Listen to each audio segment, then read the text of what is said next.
मंत्रीगण, सभी विधायकगण,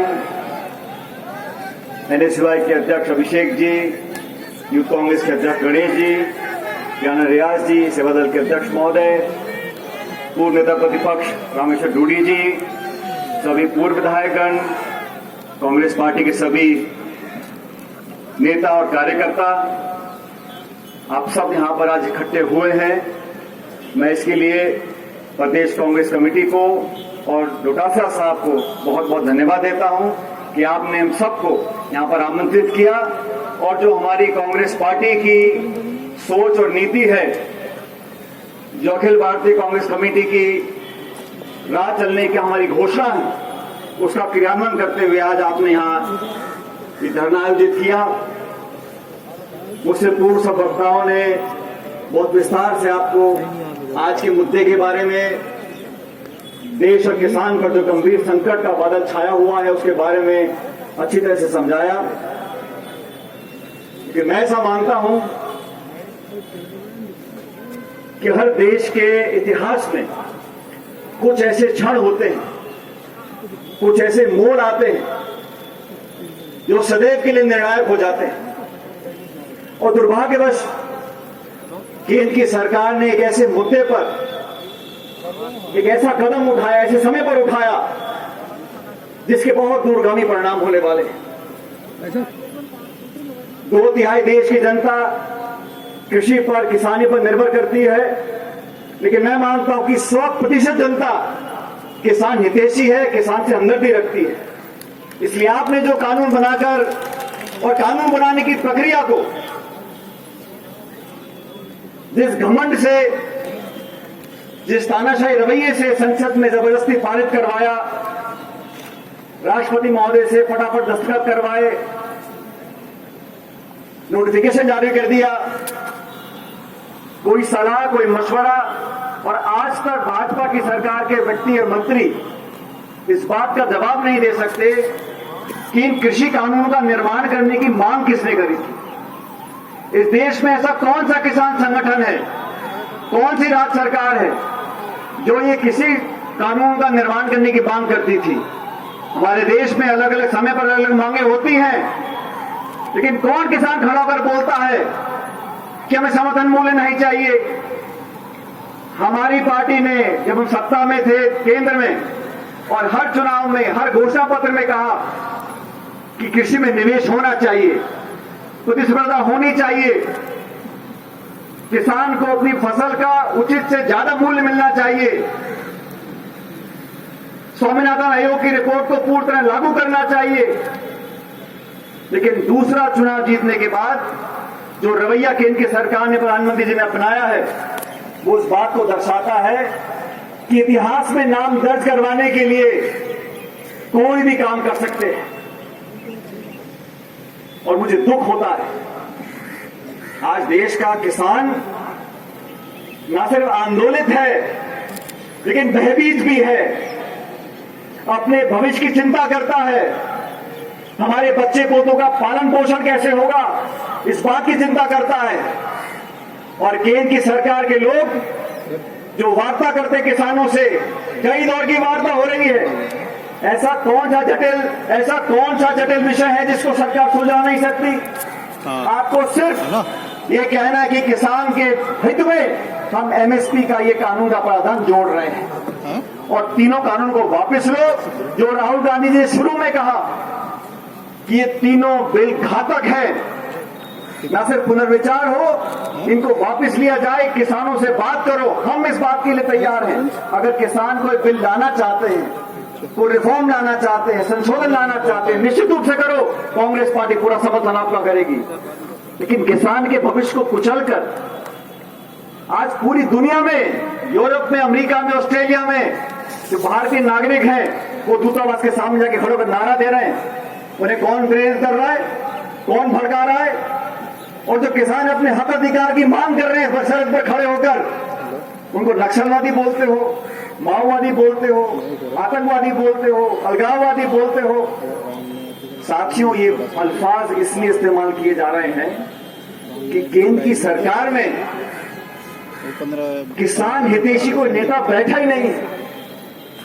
अब पीयूष गोयल जी बात करें किसानों से, उन्हें क्या मालूम किसान क्या चीज है? किताब पढ़ के किसान बन जाता है कोई? उनका दुख दर्द समझ सकते हैं क्या? सिर्फ टालने के लिए, लटकाने के लिए बार बार वार्ता कर रहे हैं, लेकिन किसान नासमझ नहीं है। और आरोप जो लग रहे हैं कि पॉलिटिकल पार्टियां इसको प्रोत्साहित कर रही हैं, बिल्कुल नहीं कर रही।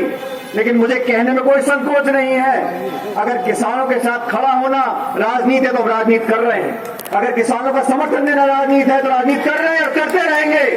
लेकिन किसानों के नाम पर आपने जो ये षड्यंत्र रचा है, और केंद्र की सरकार को समझना चाहिए कि सरकार अगर कुछ निर्णय वापस लेती है तो कोई हार नहीं है, कोई लज्जा वाली बात नहीं है। तो मैं बोल देता हूँ, रास्ता ठीक करना, संशोधन करना, रोल बैक कर लेना, कानून वापस ले लेना, माफी मांग लेना, ये नेता का कद बढ़ाता है। हम धन्यवाद करेंगे केंद्र सरकार का अगर वापस लेते हैं वो, लेकिन लेने वाले इसलिए नहीं है क्योंकि जिद अड़ गई है कि मैंने जो सोच लिया वो बिल्कुल सही है। अरे राजस्थान का किसान जो 6 बोरी अनाज पैदा करता है वो चंडीगढ़ जाएगा, दिल्ली जाएगा, मुंबई जाएगा, और प्रावधान ये दिया है अगर उसका पैसा उसको नहीं देगा व्यापारी तो एसडीएम से बात करो। अब एसडीएम कलेक्टर को हर 2 बीघे के किसान की चिंता होगी जो किसी और प्रदेश से आया हुआ है। कोर्ट कचहरी आप जा नहीं सकते, कानून से आपके हाथ बांध लिए। और मैं समझता हूं आने वाले समय में जो लोग कृषि पर निर्भर थे वो ऐसे चंगुल में फंस जाएंगे बड़े बड़े उद्योगपतियों के और बहुराष्ट्रीय कंपनियों के कि अगले 10-20 साल के बाद, हो सकता है 1-2 साल ये सब काम ठीक निकल जाए, लेकिन जिस प्रकार से इन्होंने एयर इंडिया हो, बीएसएनएल हो, पीएसयू हो, कोल इंडिया हो, रेलवे हो, हर चीज का निजीकरण करना।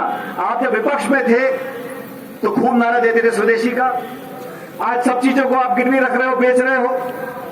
आप जीएसटी का विरोध करते थे, आज उसकी वकालत करते हो। आप नरेगा पर मजाक उड़ाते थे, संसद में प्रधानमंत्री ने बोला ये नरेगा का कानून है, इतिहास का खंडर बनेगा। आप सब जानते हो ये कोरोना काल में अर्थव्यवस्था चरमरा गई थी, इस नरेगा ने राजस्थान और देश का पालन पोषण किया है। सोनिया गांधी जी ने निर्माण किया था उस कानून का, मनमोहन सिंह जी ने किया था। कैसे दोगले लोग हैं। लेकिन आज पूरे देश में अखिल भारतीय कांग्रेस कमेटी ने, कांग्रेस पार्टी निर्णय लिया है, और मैं समझता हूं डॉक्टर जी इस बारे में बताएंगे अभी। लेकिन आज का दिन एक शुरुआत होनी चाहिए, एक आंदोलन बनकर काम करना पड़ेगा हमें हर जिले ब्लॉक में, और हम सब मिलकर किसान के हित की बात अगर करते हैं तो ये राष्ट्रवाद है, ये असली राष्ट्रवाद है। ये जो झूठे निक्कर पहन के भाषण देते नागपुर से, वो राष्ट्रवाद नहीं है। इस काल में आप लव जिहाद के कानून बना रहे हो, आप शादी ब्याह पे चर्चा कर रहे हो, और किसान के भविष्य को अंधेरे में धकेल रहे हो। इतिहास गवाह है साथियों, इस देश में अधिकांश किसान नेता कांग्रेस पार्टी से हुए, कुछ और दलों से हुए, लेकिन भाजपा से किसान नाम की चीज आज निकली नहीं है। किसान नेता भाजपा के कभी हो नहीं सकते। वोट लेना अलग बात है भ्रमित कर, लेकिन आज वास्तविकता का सामना करना पड़ेगा, और हम सब एकजुट होकर इस रास्ते पर निकलेंगे। राजस्थान का किसान, देश का किसान आज हमसे उम्मीद रखता है। हम सरकार में राजस्थान में, हम सरकार में छत्तीसगढ़ में, पंजाब में, लेकिन जहां सरकार में नहीं भी है वहां भी हमें अपनी जिम्मेदारी का निर्वहन करना पड़ेगा। और जो राहुल गांधी, सोनिया गांधी जी ने कहा है कि इस लड़ाई को अंतिम छोर तक लेकर जाएंगे, हम भी देखते हैं कौन कितना जिद्दी है। यह इनकारी सरकार जिद्दी है या हिंदुस्तान, राजस्थान का किसान जिद्दी है। हम सब मिलकर आने वाले कुछ दिनों के अंदर इतना दबाव बनाएंगे, मुझे विश्वास है सभी लोग एकजुटता से अगर काम करेंगे, एक नारा देंगे एकता का, और सारी बातें भूलकर किसान के नाम पर पूरे प्रदेश और देश में परचम फहरेगा किसान का, तो केंद्र की सरकार का शीश झुकेगा और इन तीनों कानूनों को वापस लेना पड़ेगा। मैं धन्यवाद देना चाहता हूं एक बार पुनः डोटासरा जी का, गहलोत साहब का, कि आपने सबको यहां पर आमंत्रित किया। लेकिन आज से यहां से निकलकर जयपुर के बाद सभी जिलों में, ब्लॉकों में जाकर हमें लोगों को जागरूक करना पड़ेगा। और इस कठिन समय में याद रखो साथियों, जब चुनौती आती है, दुख होता है, संकट होता है, खतरा होता है, तभी अपने पढ़ाई का पता पड़ता है। हम लोग गांव में जाकर किसान के साथ खड़े होंगे, किसान समझेगा कि दिल्ली में बैठे लोग हमें भड़का रहे हैं, झूठ बोल रहे हैं, और कांग्रेस ही हमारे साथ हमेशा कंधा बांध खड़ा रहेगा। आज आप सब यहाँ पर आए, मैं आपका धन्यवाद देना चाहता हूँ और उम्मीद करता हूँ कि हम लोगों ने जो संकल्प लिया है, जिस रास्ते पर निकले हैं, उसमें जीत किसान की होगी, जीत आप सब लोगों की होगी। बहुत बहुत धन्यवाद। जय हिंद। राम राम साहब।